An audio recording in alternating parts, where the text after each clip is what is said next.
Howdy, howdy, Sunil here, and welcome to a bit of just a discussion on the Vampire Coast. Now that we're a week in, I wanted to review Vampire Coast a little bit, talk about what I'm seeing, and just have a general discussion and go over, compare to what my first day thoughts were, what my thoughts were when I saw the units released a month ago, and where I see the Vampire Coast going forward, if there's going to be any changes. I don't know exactly where they are in the meta, but I can make some comments on that for sure. But anyways, I just want to discuss, first of all, I'll preface this all with just, this is such a fantastic DLC because new canon has been created. They flushed out a faction that was sort of there in the Dread Fleet and sort of there in the White Dwarf and sort of there in the storybooks. It's just so awesome that they've done this, and they've given us a really fun faction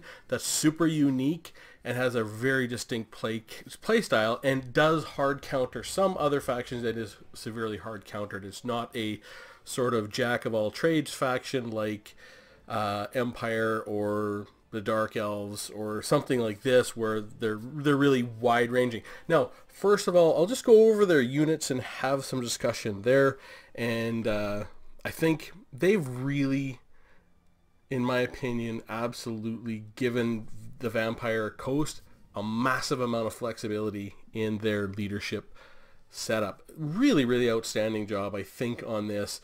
If I look at just the ability to set up your leadership the way you want.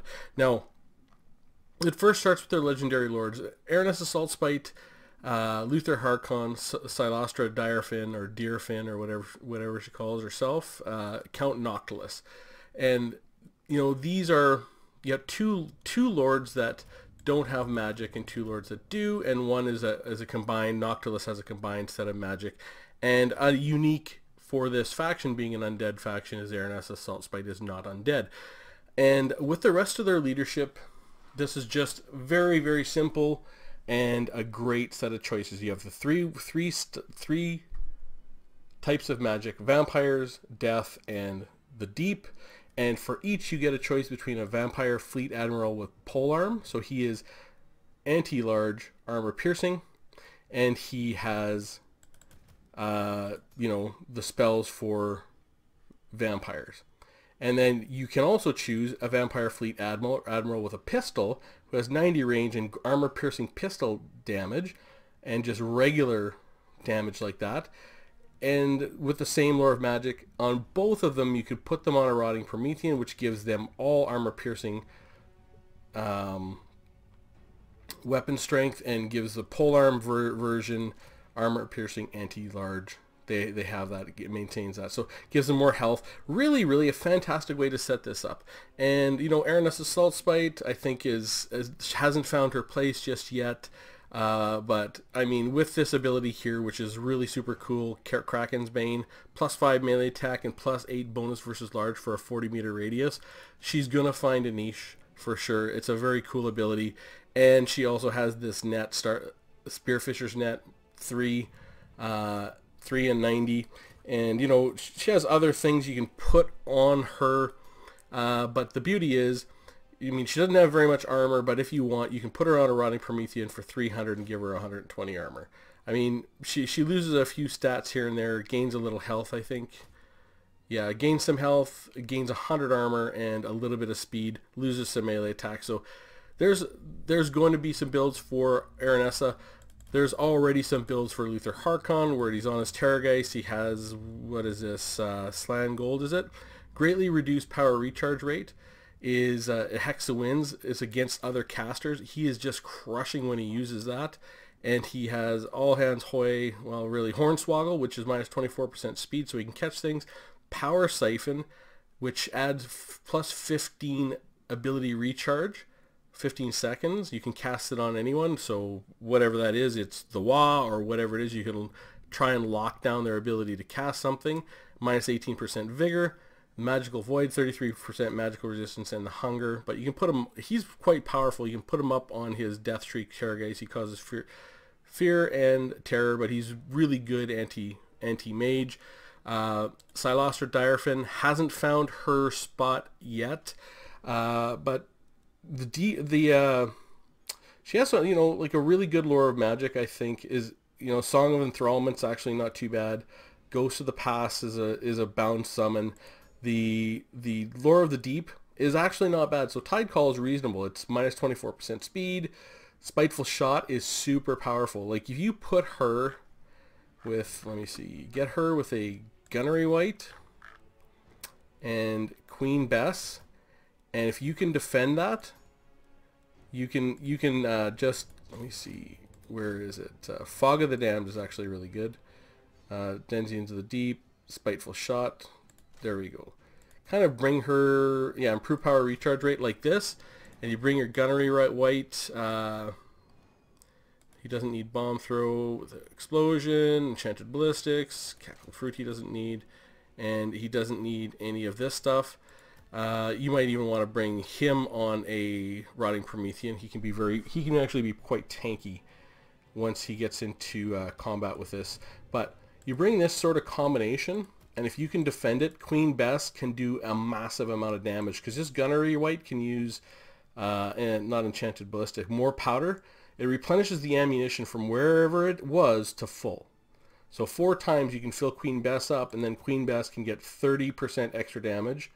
And you can use Direfin to make this thing 90% more accurate, and you can use the Gunnery Wight to make it 60% more accurate. I know through testing that I've been a part of, that Queen Bess can top 300 kills if you can't deal with Queen Bess. Now, if you bring something to do with it, I mean, that can be really crushing. But, you know, so Direfin has a place. Not like she's quite strong, but hasn't quite found it. And if you're really worried about her being ethereal, you can put her on a Rotting Leviathan. Now, that makes her very expensive, but she has armor piercing, weapon strength, and now she's no longer ethereal and has 150 armor. So I don't know. It is, you know, it's interesting. And then, of course, there's Noctilus, which you can put him on foot. He has 110 armor. He's anti-large. He has decent enough stats, 45 melee attack, but 60 melee defense, so he's quite tanky. And he does have the Curse of Undeath, Smoke and Mirrors for speed. So these two things, every time he casts something, gives his whole army 12% speed and heals them. And he has the Hunger, which replenishes hit points when he's fighting. He has Arcane Conduit and Erase Storm. I don't really know if you really need that, but he has a decent loadout, and he can bring in Captain Roth's Moondial. So for 218, he can summon zombie pirates 200 meters away, which is fantastic. Like, he can really get into the way of something, and he can bring Invocation of Nehek, Drown Dead for more zombie summons, you know, Wind of Death, Mystifying Miasma if he wants to catch something, the Withering if he wants to debuff armor, and Pit of Shade. So you can bring him for reasonably at 2200, and if you want, you can put him up on his Necrophist Colossus if you feel it's safe to do so. You know, maybe you're going against a faction that doesn't have the best artillery, I don't know, or that can't deal with that Necrophist Colossus. You can bring him at 2900. So their base leadership and lords are fantastic. Their heroes are also fantastic. Like this Gunnery Wight just is comparable. You would compare it to a Master Engineer, but there really is no comparison. The Gunnery Wight is absolutely fantastic. Good ammunition. The abilities, you know, you can bring him base at 700, so he's quite cheap, and he can bring, you know, this breath spell is not very good. Pigeon Plucker Pendant, meh. I don't know, 77 gold, minus 5 melee attack. If you think there's going to be flyers, maybe, but it's not that great. His abilities, Deadeye, which is good if you're buffing Queen Bess, but otherwise not. Bomb Throw, this isn't very good. I've tested it. Enchanted Ballistics is very good, 60% accuracy for 20 seconds and plus 20 reload skill. And Cackle Fruit is not very good, but you can use it kind of like minus 48% speed for, I don't know, like 12 seconds or something, can slow something down. But you can put him on a Rotting Promethean, and then he becomes a pretty decent melee, 38 and 46. He does armor piercing, you know, give him Enchanted Ballistics, And you know, 1260, you bring him on the field, he's pretty decent.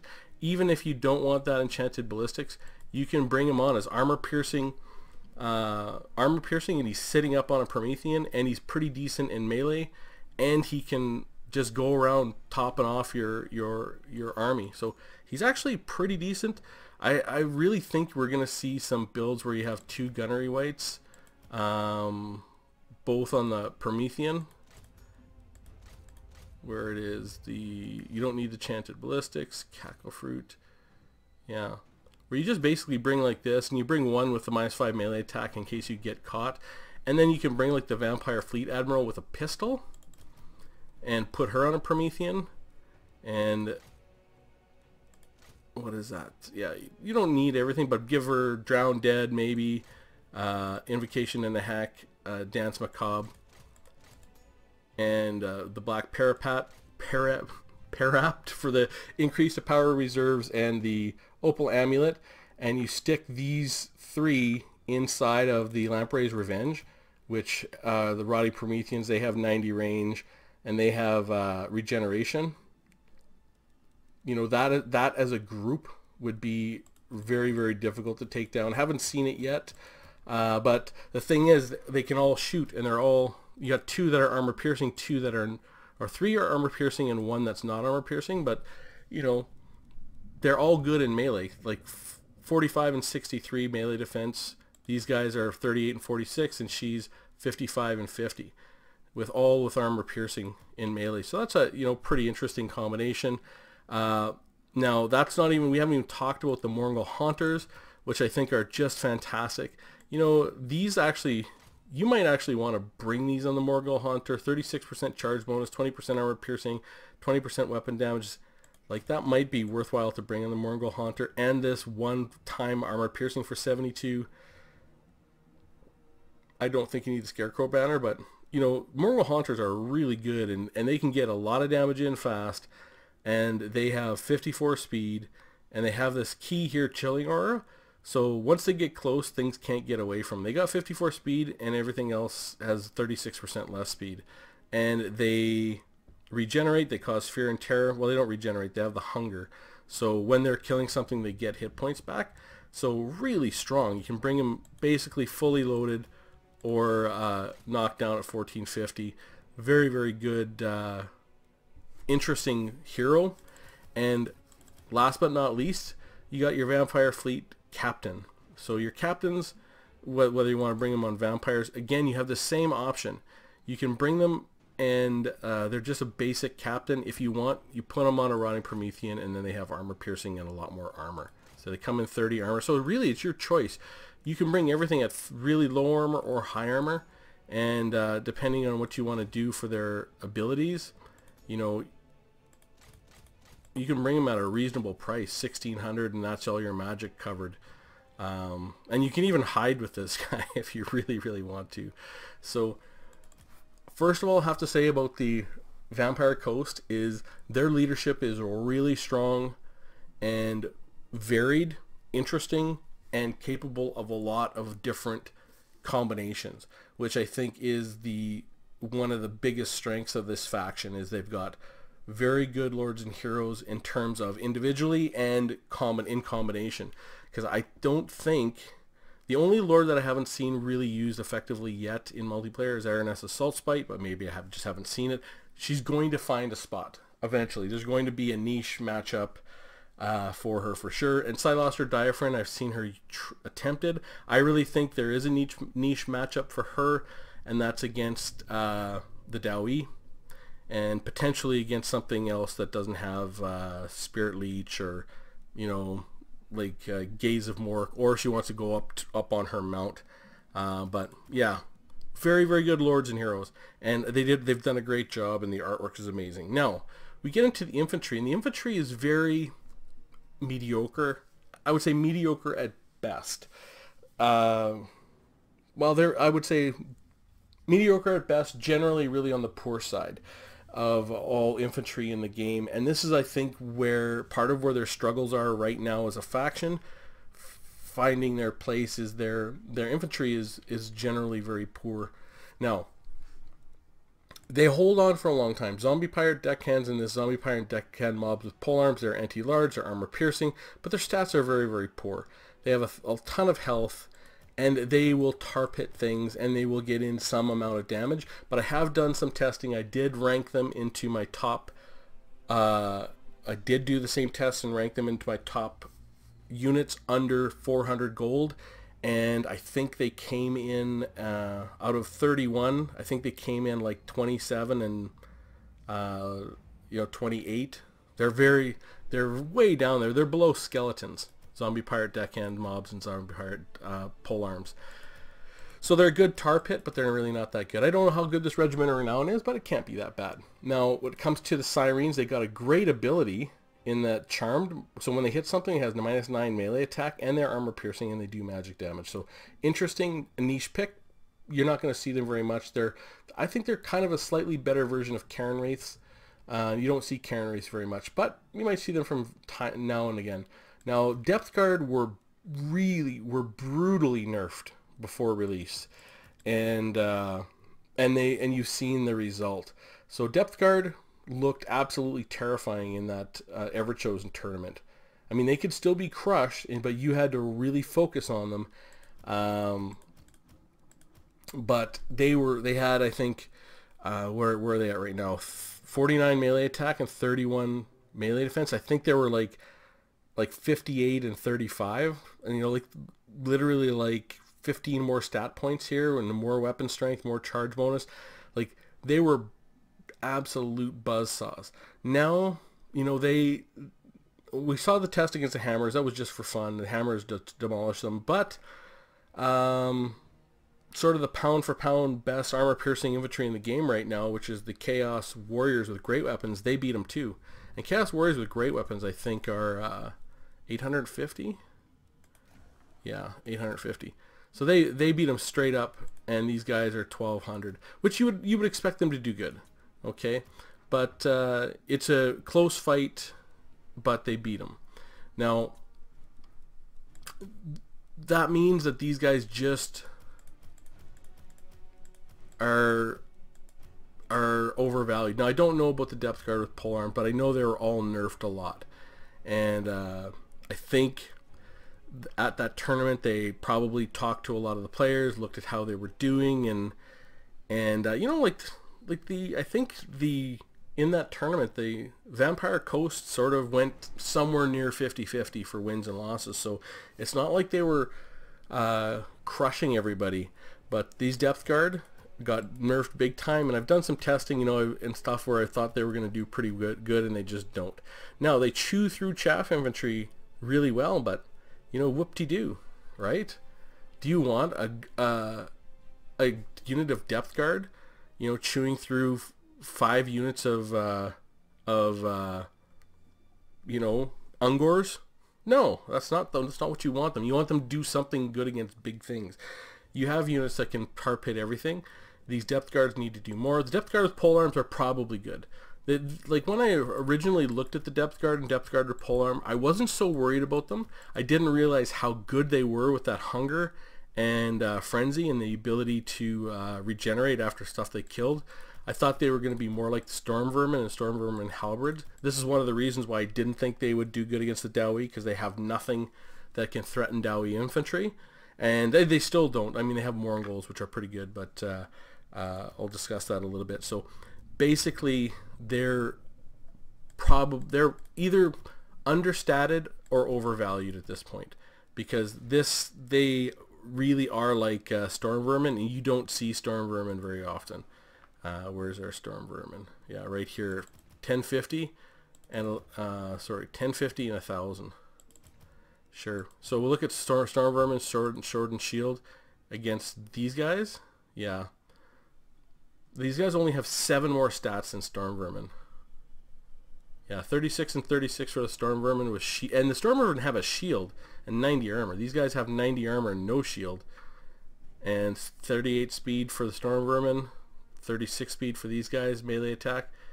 Yeah, they got a lot more weapon strength, but their charge bonus is 25 to 18. 30 more weapon strength, way less health though, 2,700 less health. Like, Storm Vermin have 120 models. ton more health. Yeah. And they do also have this strength in number +6 leadership, +8 melee defense. So, and Storm Vermin you don't see very often. And they're at 1,000 gold. Same with Storm Vermin with Halberd. They're sort of a niche pick as well already. This is why I thought they weren't going to be that good. And in fact, they really aren't that good. From what I'm seeing, I think they push their stats down too much. Now, I think we're going to see some balancing with the Depth Guard.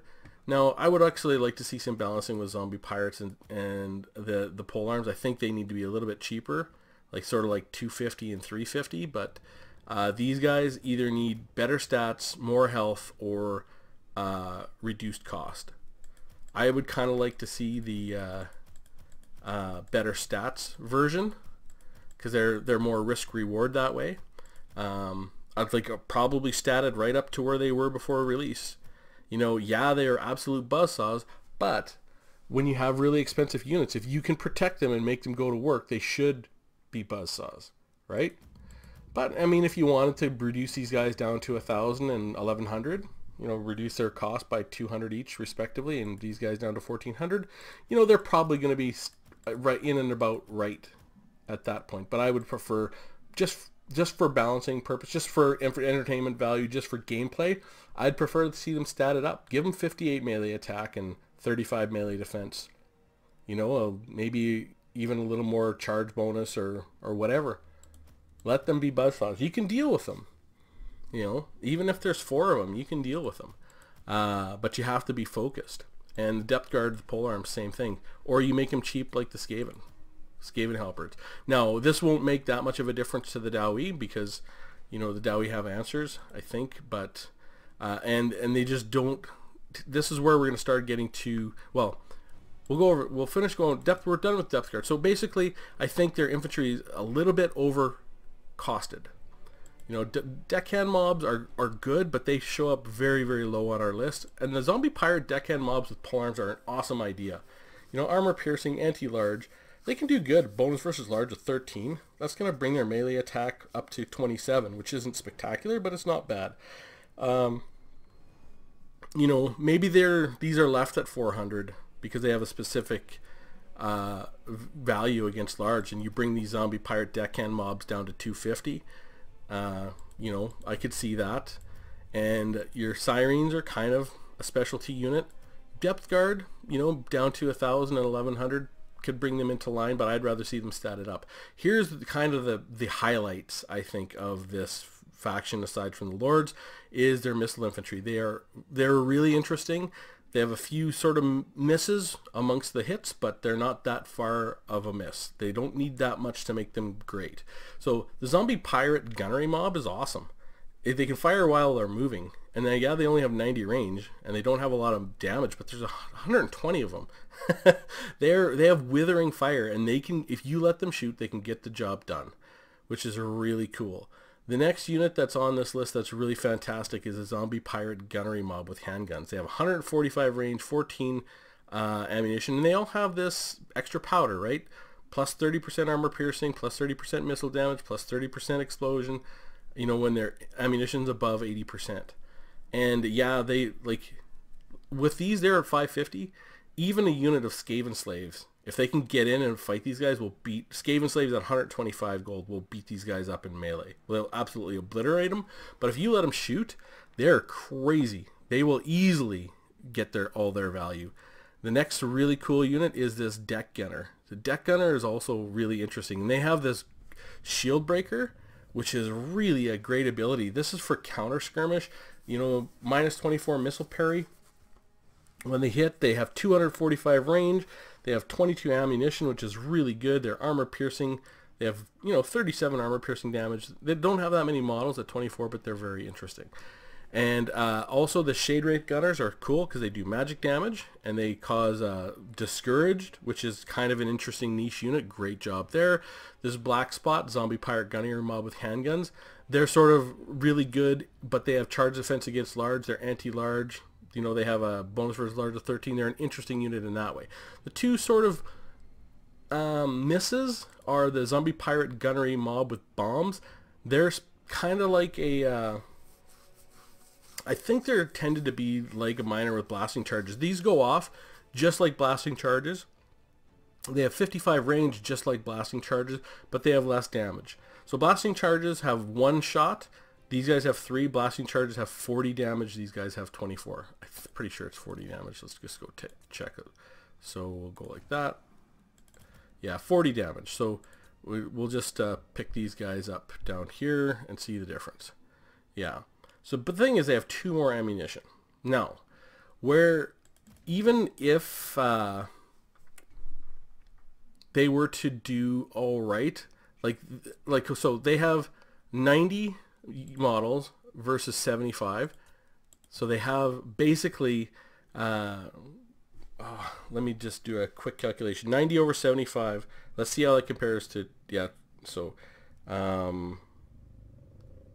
just want to do a calculation. So 90 divided by 75 equals times 24. So it's almost like they have 29 damage as opposed to 40, so they still have less, but then they have 3 shots as opposed to 1 with the blasting charges. Now, you can't put these guys out front like you could with miners. You can with miners with blasting charges, because even miners with blasting charges will not get their blasting charges off, because 55 is just not enough range.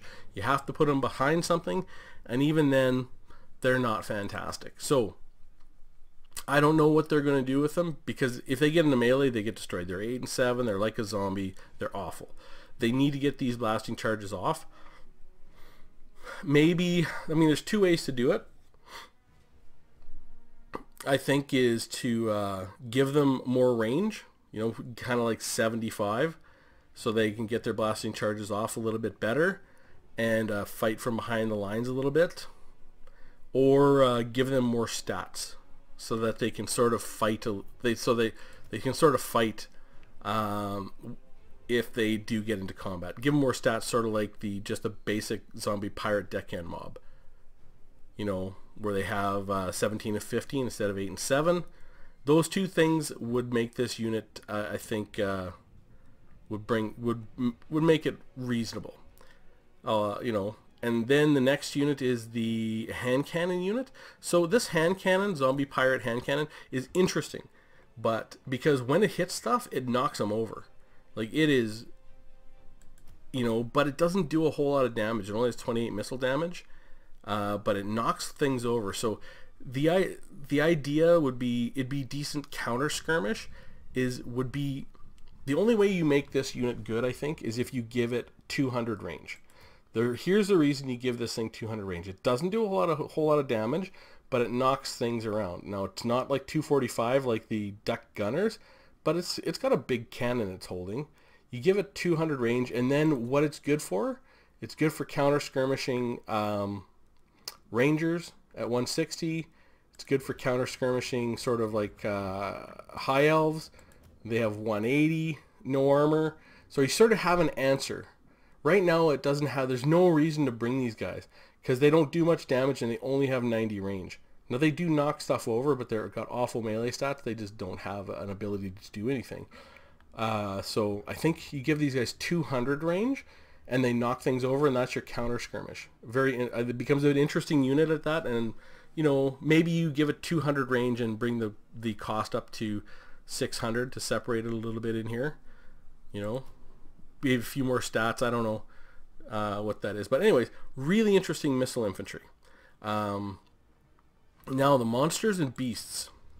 You know, Fellbats we know, Scurvy Dogs we know. They're sort of in the game already and have been for a long time.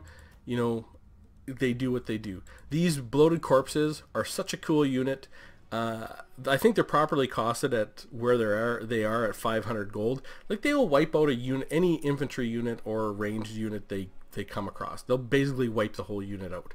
So if you get into them with a group of dwarf warriors, which I think I have a battle I haven't released yet, where I go up against a bloated corpse and he hits a group of dwarf warriors. You know, you lose 450 gold, he loses 500. So it's kind of, now, but if you get him to a group of hammerers, you lose 1100 gold and he loses 500. But it's relatively easy to knock these guys down. They only have 1200 health. I don't know. You got to watch. But they're an interesting unit, and you're not going to see it very much. But every once in a while, you'll see it. It'll work, and it's going to change the game. Just interesting unit. I love that they brought this unit into the game. Now, animated Hulks. I've had a chance to test these extensively in battles, and they just aren't very good. They have armor piercing, but they have very low stats: 30 melee attack, 20 melee defense, and only 12 charge bonus. You know, their leadership is really low. They have no armor. Like, if these guys were, you know, 600, maybe that would be where they would be useful.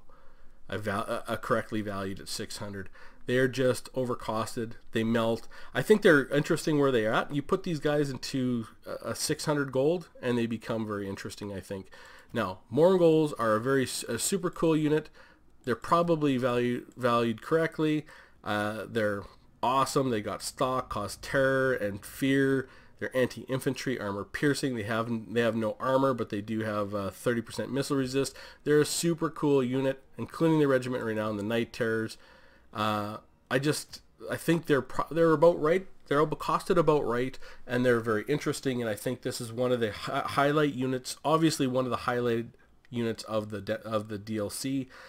And, you know, maybe small tweaks down the road, but they're probably right in and around where they need to be, is where I would guess. They're fun to fight against, and if you let them go and you don't pay attention, they will kick the snot out of you. Now, Rotting Prometheans, they are just okay. I could see them having some sort of place in a build, but really, I bet they're just not quite where they need to be, I think, in that they're fairly easy to deal with. They have a lot of armor, but they're easier to deal with than I thought, because there's only 9 models. Another case of, I would put these literally down to 900 gold, and I think they'd be a lot more interesting. You know, your animated Hulks down to 600, these guys down to 900, and I think this makes your lineup here more viable. You know, do these guys move down? I don't know. But, you know, they're just okay, and I think they're a little bit overpriced. As far as the missile monsters and beasts, so we kind of got through the monsters and beasts, which are cool. The only real, you know, again, the only really correctly priced perfect unit in this group is just the basic Mongol. I think, well, and Felbats and Scurvy Dogs are what they are, right? Like, Scurvy Dogs, 95 speed, like, Felbats, 110 speed. You should almost have a couple groups of Felbats always, you know, at least one maybe, to never get into combat, but just to chase off routing things. Is that 110 speed? You could just do that. They're such a useful little unit. Anyways, missiles. Deck dropper bombers. I don't know. And the skull, like all these deck droppers, the only one you really see are the deck droppers with handguns, because they have 130 range and 41 missile damage. And if you allow them to go to work, they will pick away everything. They are scary enough that you need to bring something to deal with these guys and be ready for it. I think if you're in that, if you're within a faction that's gonna have a hard time, like against Chaos, they're really good. You know, I think they're probably could be really good against Lizardmen if you don't bring anything to deal with them. They're kind of like, where they're good, they're outstanding, and that's like a kind of a nice niche unit. Where they're good, they're outstanding, and this is really true. Now, for the rest of them, I don't know. I mean, these deck droppers, 450, 80 range, missile damage, they might not be that bad. They can fire while they're moving, they cause fear. In the right matchup, you know, these 450, maybe against Beastmen, you know, or you know, I don't know, something with a lot of low armor, and the ones with the bombs, don't know on them. I just have to test them. But sort of the jury's out on deck droppers, because I haven't really tested them. I do know that the ones with handguns are niche, and where they're niche, they're very, very good. So it's an interesting, completely interesting unit, and I love it. The Rotting Promethean Gunnery Mob, and the Lamprey's Revenge. So these Lamprey's Revenge can be pretty awesome. And these gunnery mobs are very interesting because they can shoot, they have armor piercing, they sort of have a little bit more health than the regular Rotting Promethean. Are they a little expensive? I don't know. Jury's still out on that. Same with the Rotting Promethean. I don't know, I said 900, maybe. I don't know. I just think they're too expensive. Yeah, maybe 900. I don't know if these guys are too expensive or not. You know, they have good range, good ammo, and these Lamprey's Revenge regenerate. I've seen them. They can be pretty good in the right situation. Their artillery, excellent. Mortar is a mortar. A carronade is like a cannon. You know, very good. And Queen Bess, if in the right situation, Queen Bess is amazing. You know, this is like Queen Bess is sort of like a gambit. Really, it's like a gamble. Right? If you pick right and your opponent can't deal with Queen Bess can get 300 kills. And 200 if you're just doing okay, and 100 minimum. Like, and, you know, so Queen Bess could be amazing. As far as the rare monsters and beasts, you know, this Necrofex Colossus is super cool, an interesting unit. Very expensive at 1800, but it's interesting. The Gallows Giant, I don't know. I haven't seen any games where it's been useful. I know it was bugged for a while. I don't know if it's fixed. Rotting Leviathan, you know, it has range. It has really good armor. I think it's just that's yet to be. I don't know if it's that good. It's just, I think it's meant to be like an Arachnarok, but I think Arachnaroks are cheaper. And And you don't see Arachnaroks very often. So let's go to the greenskins. What's an Arachnarok worth? Arachnarok is 1900. Yeah, okay. And the Arachnarok Queen is 2400. So Arachnarok is 1900. Let's go grab the Rotting Leviathan and see. So the Rotting Leviathan has less melee attack, more melee defense, but it has no poison damage. Yeah, it has armor piercing, where the Arachnarok has poison. And as far as the missile goes, ammunition 200, 145. Yeah. Rotting Leviathan has more health, and you can heal it with Invocation of Nehek. I don't know. It's definitely more tanky than the Arachnarok, because the Arachnarok has 30 melee defense, and this has more stats straight up. So maybe the Rotting Leviathan could be really good. Because you can heal it. Like, it has an Invocation and a Hex. So, and then the Death Shriek Terrorgeist, which is always going to be a niche pick. I mean, it regenerates. It has poison damage. It has armor piercing. In the right matchup, in the right build, it's going to be good. So, that's really, I think, my thoughts on them so far. Now, I don't know how they are in the meta in terms of, are they kind of right? Are they average? Are they above average? Or are they below average? Now, my sense is, as I watch games against them, is that they're going to be slightly below average. Now, that's because I think they got a few nerfs, a few key nerfs that really hurt them, and I did talk about them. And when I look at who they're going to, like, I think they lose straight up to the High Elves. High Elves just have the answers. The Lizardmen, I don't know. Is that an even matchup? Is it favor the Lizardmen? Is favor them? I'm not really sure. Dark Elves have to be favored in this, for sure. The Dark Elves have all the tools they need, and they have basic infantry with silver shields that can mow down all their infantry. They have good anti-large. For sure, High Elves got the answer. Skaven, they have a hard time against the Vampire Coast, for sure. I think their Vampire Coast is a good counter to the Skaven. And that's the case with, I think, because they cause fear and terror, and Skaven is a low leadership faction. The Tomb Kings, I'm not really sure how that matchup plays out. I don't know if I've seen it. I would think the Tomb Kings would do just fine, because the Tomb Kings have decent archers. They have good range. It would be interesting. It'd be an interesting fight. I can't see the Tomb Kings having a super hard time with this fight, because they're fairly matched up with the infantry, and they have units with shields, etc., etc. As far as the Empire goes, I think the Empire has a solid advantage. The Daoi Well, because the Empire has everything they need to deal with them, the Vampire Coast. The Dowie have a very good advantage. Greenskins, I think this is a really interesting matchup because I thought they were going to have an advantage against Greenskins, but I've seen Greenskin builds that are sort of figuring out how to deal with the Vampire Coast, and maybe the Greenskins are a little bit better. The Vampire Coast is, the games that I've seen, they've been a hard counter to the Vampire counts. They've crushed the Vampire counts.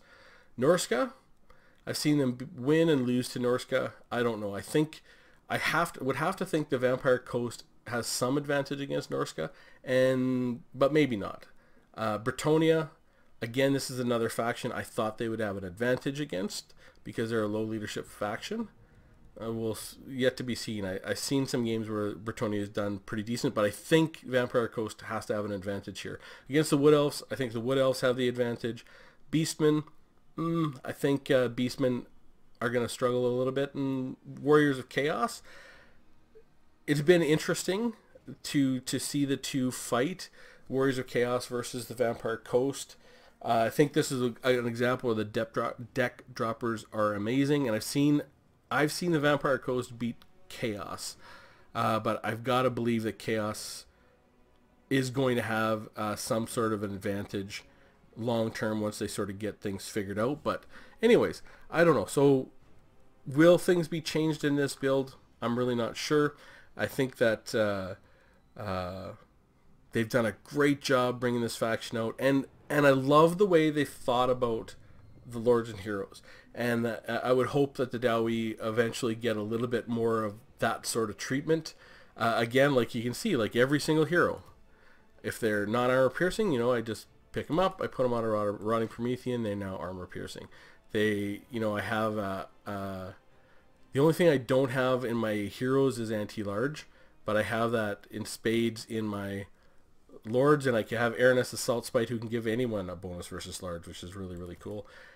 Infantry, again, I think this infantry is a bit of a weakness for them. Maybe a major weakness almost. And as far as the Monsters and Beasts, again, Rotting Prometheans are good, but not what they think. Animated Hulks are definitely in a really bad spot. Missiles, Monsters and Beasts, really cool. We'll see how they play out. Their artillery is just fine, really good, and their rare Monsters and Beasts are all interesting. And with the exception of the Gallows Giant, I think that one needs to be fixed, but everything else is really cool. So anyways, would absolutely love to hear from anyone who's been thinking about the Vampire Coast, who's wondering where they're going to go, who has thoughts on units, any unit changes they need. Do you think they need to be changed at all? First of all, I mean, I think they're a slightly below average. If I had to put them, they're slightly underpowered, and I think that has to do with maybe some changes that were made. I love the faction, and and like one of the main things, like the reason one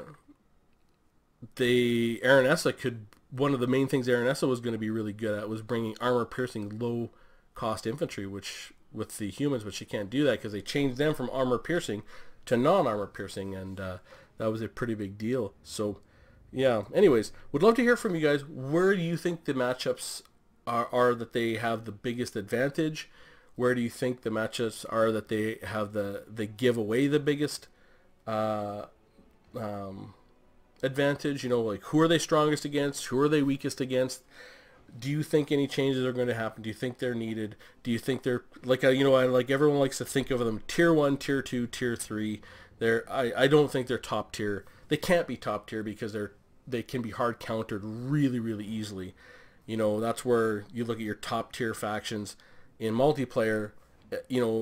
It's hard to counter them, and they always have builds that have an ability to do something. So they're definitely at best tier 2, and they maybe they're like lower, like more in my mind is they're like lower tier 2,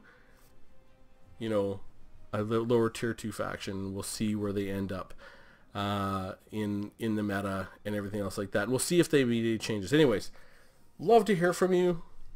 I love comments. I know I always say this. I like saying it because I like comments. I like reading them. I can't get back to every comment. I really do try, but they're always interesting, and it leads to testing, and it leads to more discussion. And that's my favorite part of this hobby, is the comments and hearing from people on what they think. So what I would love to hear is, even if you just want to stop in and say hi, that's fantastic, or what you think the vampire accounts need or don't need, or if do they need some nerfs or they need some changes and stuff like that. Would absolutely love to hear from you in the comments. With that said, hope you found it interesting, and I will see you soon.